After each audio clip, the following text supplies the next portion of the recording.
एक बार की बात है, एक गांव में एक बहुत आलसी आदमी रहता था। वह बिना किसी मेहनत के भोजन पाने की कोशिश करता रहता था। एक सुबह ग्रामीण इलाकों में घूमते हुए उसने खाने के लिए कुछ सेब चुराने का फैसला किया।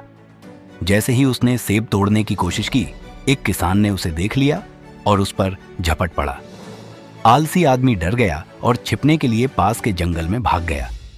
जंगल से गुजरते हुए उसने एक बूढ़ा भेड़िया देखा जिसके केवल 2 पैर थे।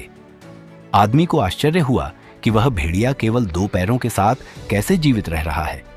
भेड़िया न तो भाग सकता था और न ही खुद को खा सकता था और दूसरे जानवरों से उसे खतरा था, लेकिन वह खुशी खुशी रेंग रहा था। अचानक उसने देखा कि एक शेर भेड़िए की ओर आ रहा है जिसके मुंह में मांस का टुकड़ा है। आलसी आदमी खुद को बचाने के लिए पेड़ पर चढ़ गया, लेकिन भेड़िया वहीं रुका रहा क्योंकि वह भाग नहीं सकता था। आदमी की आंखें डगमगा रही थीं क्योंकि उसने देखा कि शेर भेड़िए के खाने के लिए मांस का टुकड़ा छोड़ रहा है। ईश्वर की लीला देखकर आलसी आदमी खुश हुआ। वह सोचने लगा कि भगवान हमेशा अपनी रचनाओं की देखभाल के लिए कोई योजना बनाते हैं। फिर उसे लगा कि भगवान ने उसके लिए भी कुछ योजना बनाई होगी। इसलिए वह बैठने के लिए एक जगह खोजने निकल पड़ा और किसी के द्वारा उसे खाना खिलाने का इंतजार करने लगा। वह इंतजार करता रहा, वह इंतजार करता रहा। वह 2 दिन तक बिना कुछ खाए वहां इंतजार करता रहा। आखिरकार वह भूख बर्दाश्त नहीं कर सका और चला गया। रास्ते में उसे एक बूढ़ा आरशी मिला। उसने आरशी को सारी बात बताई और पूछा, हे बुद्धिमान, भगवान ने अपंग भेड़िए पर दया की, लेकिन उसने मुझ पर दया क्यों नहीं की?